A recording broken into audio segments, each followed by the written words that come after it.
चलिए हम स्टार्ट करते हैं बेटा second session. Now next one. आपने देख लिया कि अगर दो लाइनें परपेंडिकुलर हों तो उनके स्लोप्स का प्रोडक्ट जो है वो इक्वल होता है। प्रोडक्ट जो है वो -1 की इक्वल होता है। Find in equation of the line ना पर पैरेलल के लिए देख लें। आपने इक्वेशन ऑफ लाइन निकालनी है parallel to the line with having slope -24। तो पैरेलल के केस में बेटा आपको सिंपल क्लियर होना चाहिए कि स्लोप दोनों के इक्वल होते हैं, ठीक है। परपेंडिकुलर में प्रोडक्ट -1 की इक्वल होता है, जबकि पैरेलल में आपके पास स्लोप इक्वल होता है। तो ये आपके पास लेट सपोज पॉइंट है और ये पैरेलल लाइन का स्लोप है। तो सेकंड लाइन जिसकी वो बात कर रहा है उसका भी स्लोप यही होगा। सो हम सिंपल क्या करेंगे कि ये पॉइंट पुट कर लेंगे 11 - 5 और साथ में हम स्लोप -24 पुट कर लेंगे, ठीक है। तो हमारा आंसर आ जाएगा। तो ये तो सिंपल चीज है जिसको डिस्कस कर दिया गया। Now here the next question. इस क्वेश्चन को थोड़ा जरा देखिएगा। Find equation of the straight line. Straight line की इक्वेशन निकले। If it's slope is 2, y intercept is 5। इसका मतलब है कि ये इसके लिए मुझे इक्वेशन जो है y = mx + c चाहिए, क्योंकि स्लोप इंटरसेप्ट का फार्मूला तो ये है। वो तो टू इंटरसेप्ट फॉर्म का फार्मूला है जो भी हमने डिस्कस किया है। तो हम क्या करेंगे कि y = mx। m दिया हुआ है 2, तो दैट इज 2x। और c आपको दिया हुआ है 5, तो यहां हो जाएगा 5, ठीक है। c आपके पास क्या हो जाएगा 5, तो ये हो जाएगा y = 2x + 5। तो ये डायरेक्ट आंसर आ जाएगा। हमने स्लोप इंटरसेप्ट फॉर्म का फार्मूला यूटिलाइज कर लिया। It is perpendicular. It is perpendicular to a line with slope -6 and its y-intercept is 4/3। अब यहां पर क्या है? अब एक लाइन ऐसे है, लेट सपोज, और कहता है कि it is perpendicular to the line. ये इसके ऊपर परपेंडिकुलर है जिसका स्लोप -6 है। लेट सपोज इसका स्लोप -6 है। दोनों में किसी का रख लें, -6 इशू नहीं है क्योंकि हमें इक्वेशन बनानी है। और जब ये y को इंटरसेप्ट कर रहा है यानी इसकी बात हो रही है, तो इसकी वैल्यू 4/3 है। यानी m की वैल्यू 4/3 है। अब पॉइंट ये है कि परपेंडिकुलर के लिए तो आपने अभी स्लोप निकालने का तरीका देख लिया। और सॉरी, ये y 4/3 m नहीं है, ये y इंटरसेप्ट है। y इंटरसेप्ट का मतलब है ये c की वैल्यू।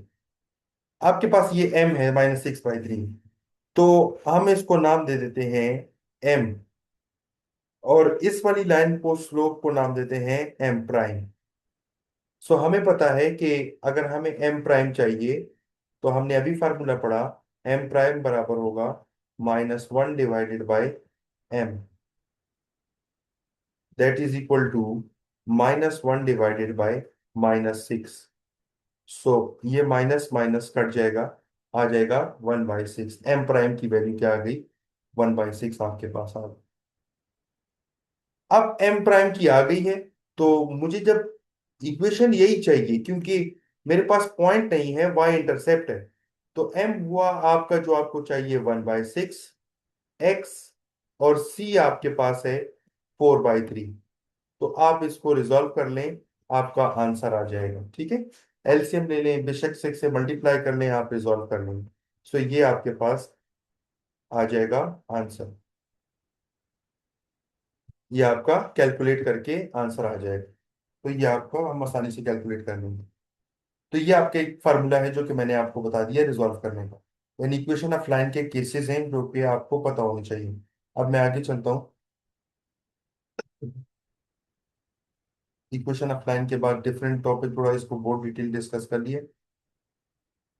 नॉन लीनियर फंक्शन यानी जैसे क्वाड्रेटिक इक्वेशन है, क्वाड्रेटिक फार्मूला है, या polynomial of the function x⁻³ मैंने आप लोगों को एक दफा पहले भी क्लास में कहा बेटा कि क्वाड्रेटिक का ग्राफ या तो यू शेप में होता है या रेसिप्रोकल यू शेप में। ऐसे तो पहले से आपको क्लियर होना चाहिए, जब ग्राफ में आप फाइंड करेंगे तो आपको क्लियर हो, ठीक है। आपके पास रिजॉल्व होगा यू शेप में। सेकेंड वन आपके पास जो है वो रिजॉल्व करने के लिए, जब आप रिजॉल्व करेंगे तो इस तरह का ग्राफ रिप्रेजेंट होगा जो कि आपका क्यूब का होगा। एक्स की पावर 3 का ग्राफ कुछ इस बिहेवियर का होता है, एक्स की पावर 4 का ग्राफ कुछ ऐसे होता है। तो इसको हम बेसिकली हम ग्राफ को तो देख ही रहे हैं, लेकिन हमें वैल्यूज पता होनी चाहिए कैसे रिजॉल्व करते हैं।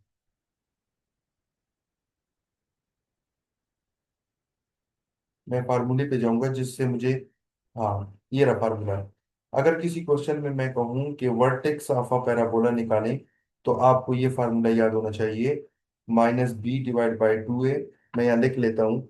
अगर फंक्शन का फार्मूला स्टैंडर्ड फॉर्म ये है, ये क्वाड्रेटिक पॉलिनोमियल का स्टैंडर्ड फॉर्म है, ax² + bx + c। ये स्टैंडर्ड फॉर्म है, ax² + bx + c। और फिर मैंने क्या करना है, इसको यहां से मैंने x कैलकुलेट करना है। x की वैल्यू आपके पास होती है -b/2a। ये x की वैल्यू होती है। और y की वैल्यू क्या होती है कि जब आप x की ये वैल्यू क्वेश्चन में पुट कर दें, यानी f(-b/2a),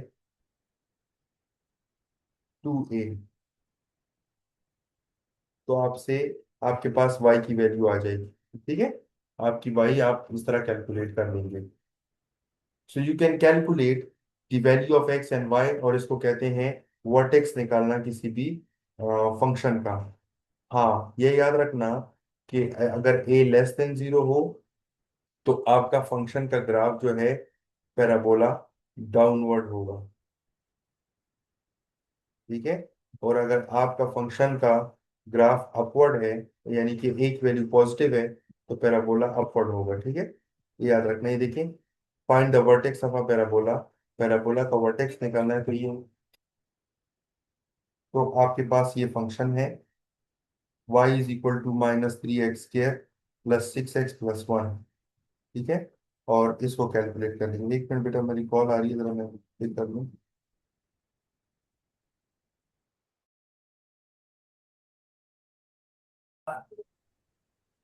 आप ये आपने वर्टेक्स निकालना है पैराबोला का। तो आपके पास जो है ए की वैल्यू -3, बी की 6, और सी की आपके पास 1 है। तो हमने जैसे पैराबोला के बारे में कहा कि -b/2a फार्मूला है, तो आपके पास हो जाएगा -y = -b, आपके पास है 6, और आपके पास a है 2 and 2 -3। ठीक है, a की वैल्यू -3 है, सो you can calculate it, that is 1। ये आपके पास x की वैल्यू आ जाएगी। ये हमारे पास किसकी वैल्यू है, x की वैल्यू है।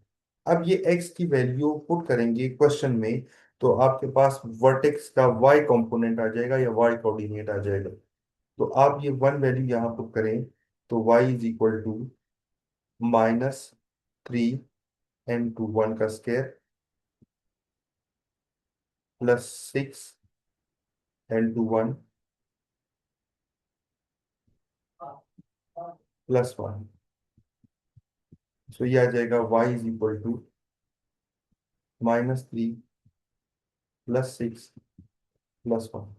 सो आप इसको कैलकुलेट कर सकते हैं बेटा। ठीक है, सो you can get answer is 4। So the vertex is 1 4, x की वैल्यू 1, y की वैल्यू 4। इस तरीके से आप वर्टेक्स वाले प्रॉब्लम सॉल्व कर सकते हैं। नाउ इंक्रीजिंग डिक्रीजिंग पर आ जाते हैं। मैं एक प्रॉब्लम इसका डिस्कस करूंगा ताकि हम सरसरी सारी चीजों को डिस्कस कर लें। Let f be defined on interval a b. Let x1 x2 belong to a b, then f is increasing on the interval of a b if f of x2 is greater than f of x1। ठीक है, जब x2 greater हो x1 से, और similarly decreasing होगा जब x2 greater than x1 से हो, लेकिन फंक्शन की वैल्यू लेस देन आ जाए। ग्राफिकल इंक्रीजिंग आपके पास ये है, और डिक्रीजिंग आपके पास इस तरीके से रिप्रेजेंट होगा। मैं प्रॉब्लम पे जाऊंगा तो शायद ज्यादा आसानी से आपको क्लियर हो जाए। ये क्वेश्चन है, show that this is increasing on the और डिक्रीजिंग ऑफ दिस इंटरवल। तो आप चेक करना है कि इस इंटरवल में ये इंक्रीजिंग है या डिक्रीजिंग है। तो सबसे पहले तो आप इसका फर्स्ट डेरिवेटिव निकालें। आपने एफ प्राइम ऑफ एक्स निकाल ली, ठीक है। एफ प्राइम ऑफ एक्स, इसका आंसर आ गया 2x, आपके पास आ गया। अब मैंने लास्ट टाइम जो आप लोग बचे हैं उन्होंने क्विज में इस तरीके से इंक्रीजिंग डिक्रीजिंग भी चेक किया था कि आपने एफ प्राइम ऑफ एक्स को जीरो के इक्वल थोड़ी देर के लिए पुट कर दो। जब एफ प्राइम को जीरो के इक्वल के पुट करते हैं, इसका मतलब है कि आपने 2x को जीरो के इक्वल पुट कर दिया, यानी जो भी है वहां से x की वैल्यू आपने निकालनी है। तो x की वैल्यू जीरो आ गई, इसको बोलते हैं क्रिटिकल पॉइंट। ये आप नंबर लाइन पर आइडेंटिफाई कर लें कि यहाँ पर लेट सपोज ये जीरो है। अब ये वो जगह है, यानी मैं अगर ग्राफ को कहूँ, लेट सपोज ग्राफ का बिहेवियर ऐसा है। लेट सपोज ग्राफ का बिहेवियर ऐसा है, तो मैं ये बताऊंगा कि ये वाला पॉइंट इस वक्त मैं निकाल चुका हूँ, ये वाला, ठीक है, जहां पर ये एक्स की वैल्यू जीरो आई है। मैंने वैसे ही रफली ग्राफ ड्रा किया, लेट सपोज ऐसा ग्राफ है। अब मैंने चेक करना है कि ग्राफ वाकई ही इस बिहेवियर का है या इस बिहेवियर का है, क्वाड्रेटिक इक्वेशन का। तो मैं इससे एक फॉरवर्ड एक नंबर ले लूंगा 1, लेट सपोज ले लिया, 2 ले लें, 3 ले लें, और एक इससे प्रीवियस में -1 लेट सपोज ले लिया। अब -1 पर आपका जो एफ प्राइम है वो आंसर क्या देता है, आपने ये देखना है। मैंने -1 जब पुट किया अपने डेरिवेटिव में 2x में, तो ये नेगेटिव वो 2 आया, इसका मतलब है इस रीजन पर ये नेगेटिव साइन में आंसर दे रहा है। और जब इस रीजन में पुट किया तो पॉजिटिव पे आंसर आया। इसका मतलब है कि इसका ग्राफ ये वाला बनता है। तो अगर रेजर है मेरे पास तो मैं इसको बता सकता हूँ रेस करके, इधर नहीं है मेरे पास रेजर, और मैं एडिटिंग कर लेता कि इसका ग्राफ मैं रेड कलर से कर देता हूँ कि ये इसका ग्राफ है एक्चुअल, ये नहीं है नीचे वाला, ठीक है। पता चल गया क्यों?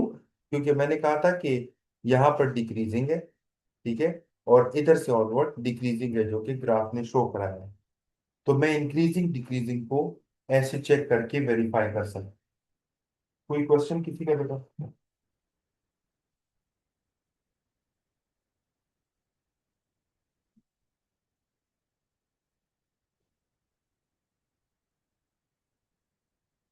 क्लियर है बेटा? Now you have to find the extreme value of the function. Let suppose ये क्वेश्चन है, मैं एक्सट्रीम वैल्यू के लिए एक फंक्शन ले रहा हूँ। एक्सट्रीम वैल्यू का मतलब ये है कि आपने सेकंड डेरिवेटिव टेस्ट लगाना है, ये मैं बार बार डिस्कस कर फोर्सफुली डील किया है। Find the extreme value of the function f of x is equal to x square minus x minus two. Given that given that f of x is equal to x square minus x minus 2, then f prime of x इसका derivative हो जाएगा 2x minus 1, and f double prime of x is equal to 2। Double derivative लेंगे तो वो 2 आ जाएगा, ठीक है। इसका एक डेरिवेटिव आ गया 2x minus 1, और सेकंड डेरिवेटिव आ गया 2। f prime of x is equal to 2x minus 1 is equal to 0।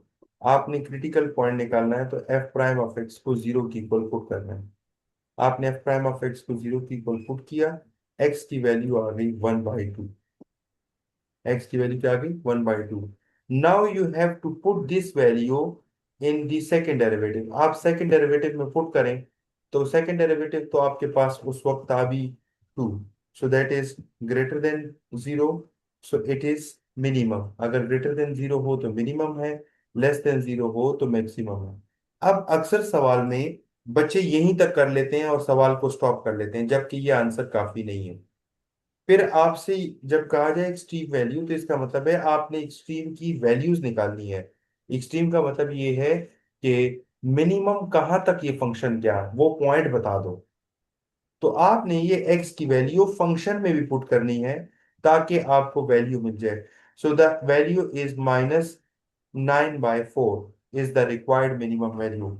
यानी ग्राफ का बिहेवियर बताएगा आपको कि उसकी मिनिमम वैल्यू -9/4 है, इससे कम पर ये ग्राफ नहीं गया। तो ये चेक करना जरूरी है और ये वैल्यू निकालना क्वेश्चन में जरूरी है जब वो कहता है कि आप एक्सट्रीम वैल्यू कैलकुलेट करना चाहते हैं या एक्सट्रीम वैल्यू कैलकुलेट करनी है। नाउ द सेकेंड क्वेश्चन, अब ये क्यूबिक वाला प्रॉब्लम है। Find the extreme value of f of x is equal to 5 plus 3x minus x की power 3, given that f of x is equal to 5 plus 3x minus x की power 3, then f prime of x, इसका derivative लेते हैं तो आपके पास 5 का 0, 3x का 3 and x की पावर 3 का आपके पास क्या आ जाएगा, 3x square. f double prime derivative लेंगे तो -6x आ जाएगा। ठीक है। अब क्या करेंगे, एफ प्राइम ऑफ एक्स को आपने पुट कर देना है 0 की इक्वल। वहां से एक्स की दो वैल्यू आ गई। एक्स की दो वैल्यू निकालने के बाद, यानी प्लस और -1, आपने पहले +1 सेकेंड डेरिवेटिव में पुट करना है तो आपको मैक्सिमम मिल जाएगा। फिर -1 पुट करें एफ डबल प्राइम में तो आपको मिनिमम मिल जाएगा।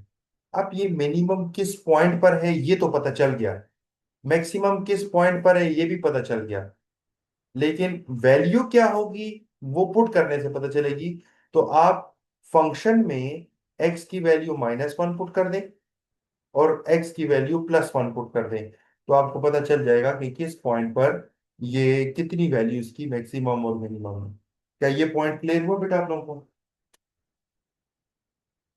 जी। अब इस तरह के क्वेश्चंस होते हैं जो कि आप कैलकुलेट करते हैं और आपको वैल्यू फाइंड करनी चाहिए। ठीक है, मैंने दो तीन चीजें डिस्कस कर ली। एक्सट्रीम वैल्यू, एक्चुअल आपका प्रॉब्लम जो है वो इसी तरीके से डेवलप होता है।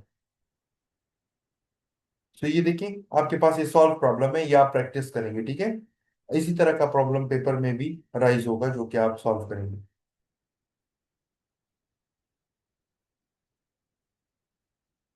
तो एक्सट्रीम वैल्यू मैंने आपको बता दिया कि प्रॉब्लम किस तरह से और कौन से प्रॉब्लम्स को डिस्कस करना है, आपने कैसे करना है।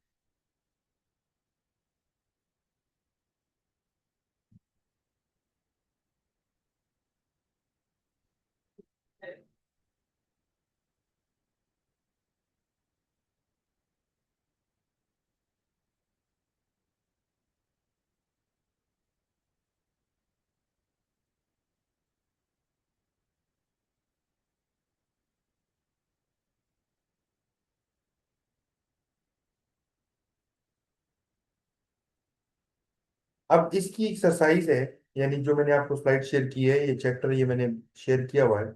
आप इसके ना प्रैक्टिस प्रॉब्लम और ये कुछ एक्सरसाइज के प्रॉब्लम है, ये आप हल करेंगे। ठीक है बेटा, ताकि आपकी पेपर की पॉइंट ऑफ व्यू से तैयारी हो जाए। और ये बड़े इंपॉर्टेंट है जिनको आप डिस्कस करेंगे। मैं अगली स्लाइड अब शेयर करता हूँ।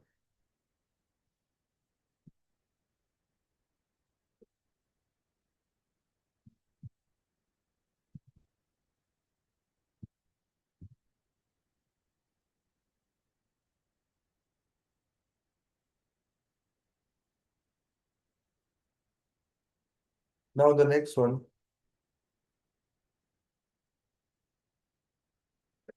नेक्स्ट आपके साथ शेयर की लीनियर इक्वेशन। अब इसको थोड़ा सा देख लेते हैं जल्दी जल्दी, क्योंकि ये तो बहुत आसान है, आपने क्लास में भी इसको अच्छे रिस्पॉन्स से हल कर दिया था। अब लीनियर इक्वेशन है। लेट सपोज आप लीनियर इक्वेशन को हल करते हैं, ये इस तरह का प्रॉब्लम मैं ले लेता हूँ। Solve this equation. Solve 4 + 2 √3x 3y + 1 = 3। Solve for y, यानी y की वैल्यू निकालनी है। अगर लीनियर इक्वेशन आ जाए तो आप जो है अलजेब्रिक टर्म्स को एक तरफ शिफ्ट कर देंगे और स्क्वायर रूट को एक तरफ रहने देंगे। तो ये आपके पास कुछ इस तरह से आएगा, 2√3y + 1 = 3 - 4। ठीक है, सो यहाँ से आपके पास आ जाएगा 2√3y + 1 = -1। आप इस 2 को उधर डिवाइड कर दें, 3y + 1 √ -1/2। Taking square on both side, आप इसको हल करने के लिए स्क्वायर ले लेंगे।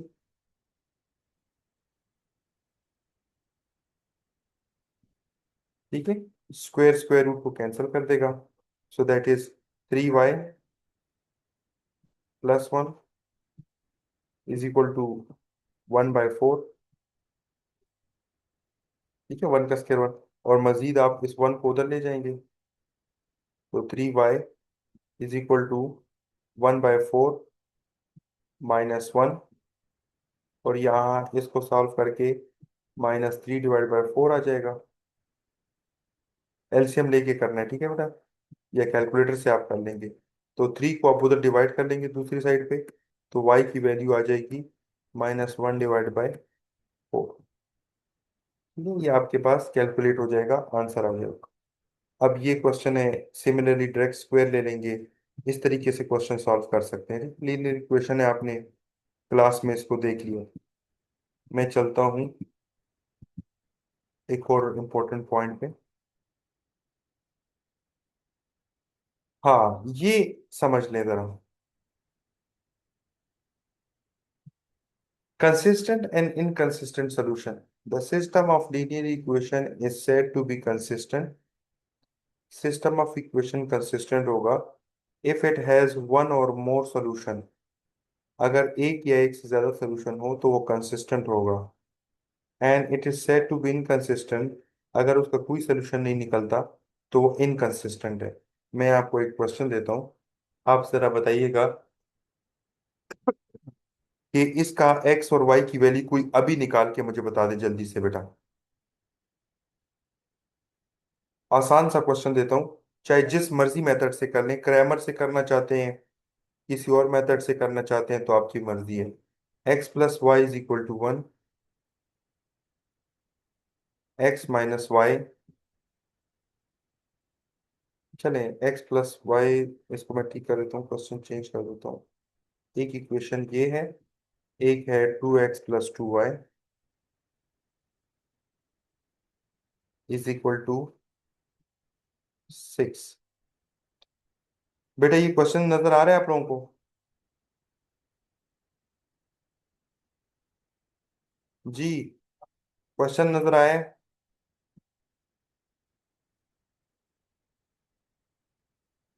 बताएं बेटा,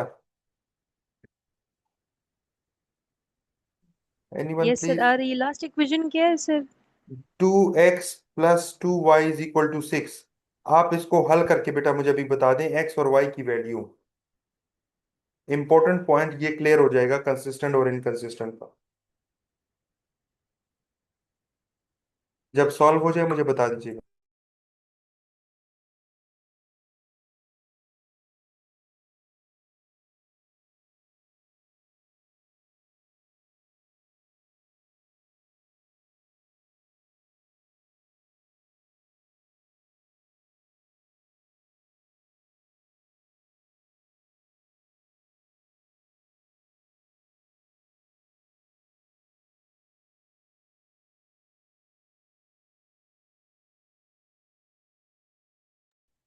sir if I am not wrong, x-1 आ रहा है और y 2 आ रहा है। अब किसी और ने अगर किया है तो वो कंफर्म कराए।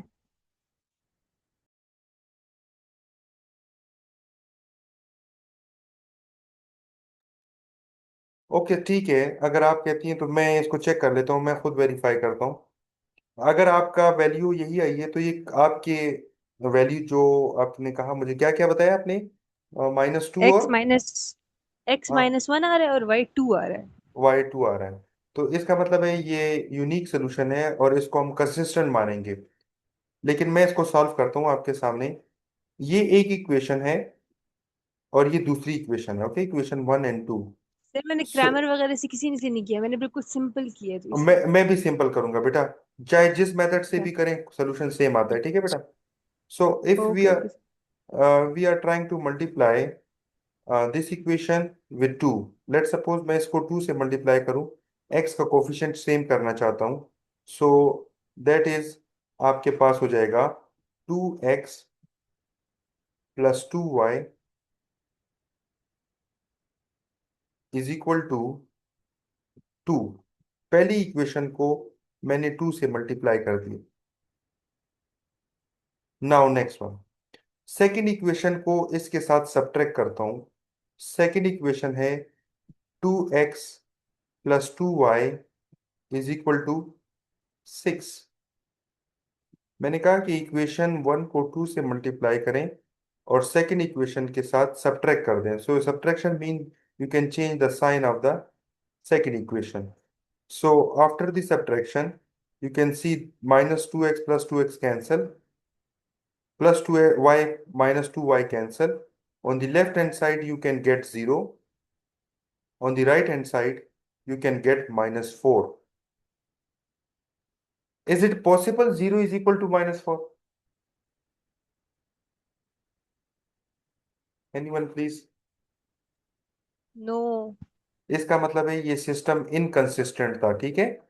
जब इस तरह की सिचुएशन राइज हो जाए तो सिस्टम इनकंसिस्टेंट है, इसका सोल्यूशन नहीं निकल सकता, चाहे जिस मर्जी मेथड से करें, इसका इनकंसिस्टेंट है। लेट्स सपोज मैं क्रैमर से इसको देखता हूं, तो क्रैमर्स के लिए डिटर्मिनेंट चाहिए होगा। मैं डिटर्मिनेंट देख देता हूं, 1 1 2 एंड 2। डिटर्मिनेंट ऐसे लिखते हैं ना बेटा इन दो सिस्टम का जो आपको क्वेश्चन है।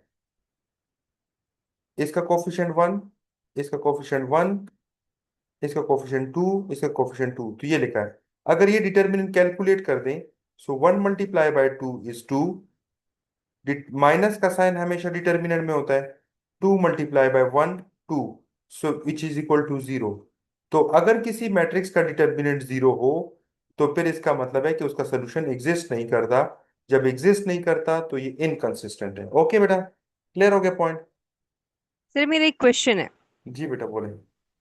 सर इसमें ना देख हम लोग सिंपल सॉल्यूशंस में ये भी करते हैं राइट कि x + y = 1 है तो हम यहाँ से सिर्फ x की वैल्यू निकालते हैं और वो दूसरी इक्वेशन में पुट करते हैं। राइट राइट राइट, मैं वो मेथड लगा लेता हूँ। Done. So let suppose the पहली इक्वेशन से आपने x की वैल्यू निकालूं कि y की बेटा? सर आपकी अपनी मर्जी, x की निकाल दें। Okay, so from first equation x is equal to 1 - y। पहली इक्वेशन से x की वैल्यू 1 - y आई। अब सेकंड इक्वेशन में x की जगह पुट करता हूं, 2 bracket 1 - y, bracket close, plus 2y is equal to 6। अब मैं ये ब्रैकेट ओपन करता हूं, जब 2 1 से मल्टीप्लाई होगा मैं यहां लिखता हूं, so 2 1 = 2, -2y = 2y, plus 2y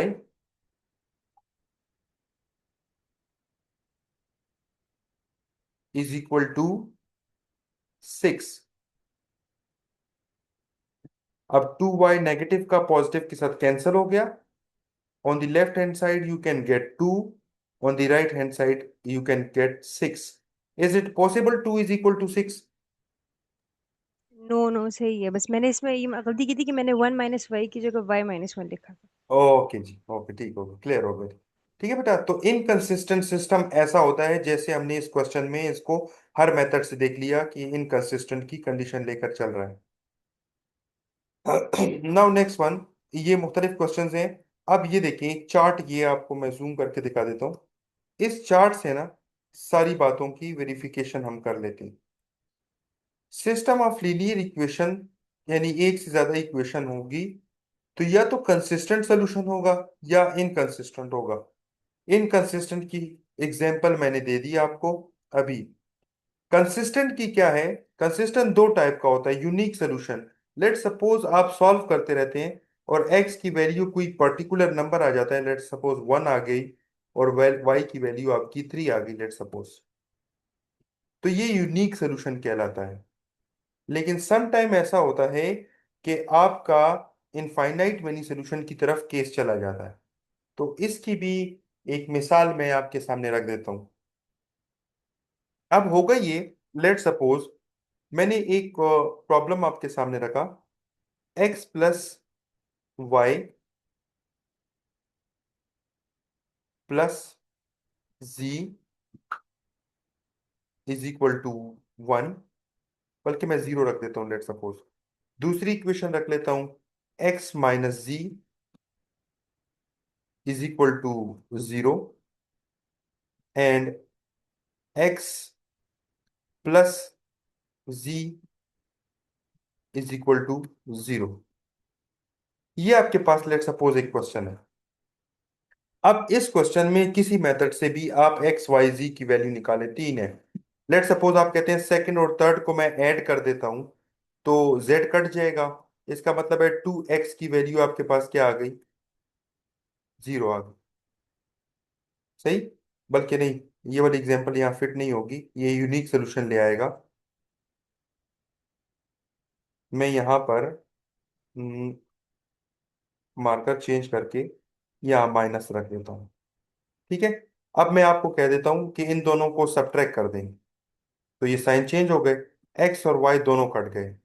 जब दोनों कट गए तो जीरो इज इक्वल टू क्या आ गया? जीरो आ गया। ये तो पॉसिबल है ना, zero is equal to zero. जी बेटा, zero is equal to zero तो पॉसिबल है ना। Yes sir. इसका मतलब है ये इक्वेशन खत्म हो गई है। तो ये सॉल्व, अब मुझे इस इक्वेशन की हेल्प चाहिए होगी। जरा मैं इक्वेशन नंबर 2 को देखता हूँ, इस वाली को। मैं यहाँ से x की वैल्यू निकाल लेता हूँ, जैसे आपने मुझे कहा कि किसी एक की वैल्यू निकाल लेते हैं, x is equal to z. x की वैल्यू क्या निकाल ली? z। ये x की वैल्यू मैं क्वेश्चन इक्वेशन नंबर 1 में पुट करता हूँ, इसमें। जब मैं इसमें पुट करता हूँ ना, तो ये कुछ ऐसे नजर आएगी। x की जगह पे z, y अपनी जगह पर, और z अपनी जगह पर, इज इक्वल टू जीरो। अब ये हो गया z प्लस जेड, 2z। इसका मतलब है y की वैल्यू आ गई -2z। अब पॉइंट ये है बेटा कि z की अपनी वैल्यू z ही है, क्योंकि उसकी कोई नंबर नहीं आया। x की वैल्यू z है और y की वैल्यू -2z है। अब एक बच्चा ये कहता है, यहाँ important, infinite number of solution क्यों कहते हैं इसको? एक बच्चा कहता है मैं x को जीरो लेता हूँ। लेट सपोज मानूर बेटा, आप कहते हैं x को जीरो, z को जीरो ले लें। तो आपका z जब आप जीरो लेंगी, तो x भी आपका जीरो हो जाएगा, और ऑटोमेटिकली y भी जीरो हो जाएगा। आपके एक्स वाई जी के आंसर आ गए। लेट सपोज कोई और स्टूडेंट है, लुकमान है, वो कहता है कि मैंने z को ना 5 लेना है। अब लुकमान ने z को 5 ले लिया, तो उसकी x की वैल्यू भी 5 आ गई। x की वैल्यू 5 आ गई। और जब वो z की जगह पर यहाँ 5 पुट करेगा, तो y की वैल्यू उसकी -10 आ जाएगी। यानी हर स्टूडेंट जब z की डिफरेंट वैल्यू लेगा, तो उसका आंसर भी डिफरेंट आता रहेगा। ये बात क्लियर हो गई है बेटा? जी, कोई क्वेश्चन? ये आपका इसका सिस्टम का लीनियर ग्राफ का मैंने बता दिया है, जिसको हम रिजॉल्व करते हैं। ठीक है। अब आखिर में एक क्वेश्चन है, उसको देख लेते हैं, फिर एंड करेंगे इसको।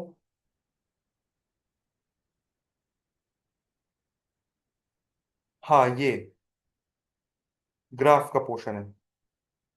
Graph the system of linear equation x minus y less than equal to 6, 2x plus y greater than equal to 2।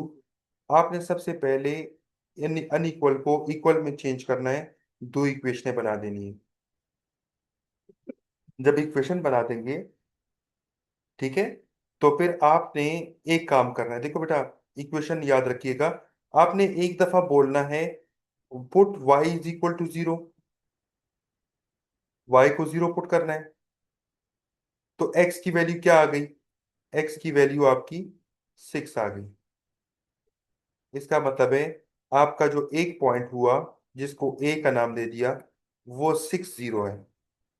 और उसको प्लॉट करना आसान हो जाएगा। तो ये देखिए, आपके पास 60 वाला पॉइंट कहाँ है? ये रहा 60। ये 60 वाला पॉइंट हुआ। अब दोबारा x को जीरो पुट करें तो y की वैल्यू आपके पास, यानी जब आप x को जीरो पहली इक्वेशन में पुट करेंगे, तो y की वैल्यू आपके पास ऑटोमेटिकली -6 आ जाएगी। तो आपका b का पॉइंट हो जाएगा 0 - 6। ठीक है। 0 - 6 हुआ, और ये पॉइंट हुआ। जैसे ही दो पॉइंट मिल जाए, उसमें से लाइन पास कर देना, क्योंकि ये इंटरसेप्ट फॉर्म मिल गया। अब दूसरी इक्वेशन के लिए पॉइंट रखेंगे और उसकी लाइन पास कर देंगे। ठीक है। ये बड़ा इंपॉर्टेंट क्वेश्चन है।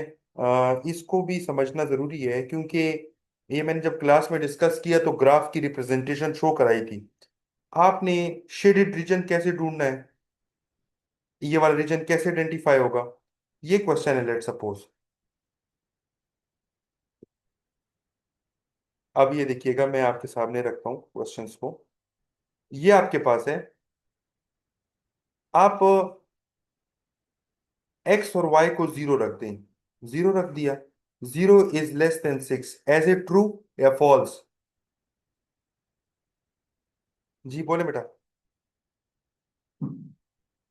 0 6 से छोटा होता है, एज ए ट्रू और फॉल्स? ट्रू। ट्रू। तो फिर जो लाइन आपकी बनी है ना, तो उसके ओरिजिन की साइड पर शेड करेंगे, यानी कि मुझे ये रीजन शेड करना था, ऊपर वाला, लाइन के ऊपर वाला, ठीक, कर दिया। अब दूसरा वाला, एक्स को जीरो पुट करें, वाई को जीरो पुट करें, 0 is greater than 2, it is false. दूसरे लाइन के, ये रही दूसरी लाइन आपकी, उसके ओरिजिन के अपोजिट साइड शेड करना था, इसका मतलब है मुझे ये शेड करना था। पहले वाले को मैंने ये शेड करना, मैं दोनों कलर यूज कर लेता हूँ। दूसरे को मैंने ये शेड करना था, और पहले वाले को मैं यहां से वो उठा लेता हूँ, यू शेड करना था। तो दोनों का कंबाइंड रीजन कौन सा आया? जी, दोनों का कंबाइंड रीजन ये आ गया, जो उसने ड्रॉ किया, ठीक है बेटा। तो ये रीजन हो जाएगा। हमारा सेशन एंड हो रहा है, अगले सेशन में फौरन से आए, थोड़ा सा हम इस क्वेश्चन को खत्म कर लेते हैं, ताकि फिर हमारा ये टॉपिक क्लियर हो जाए।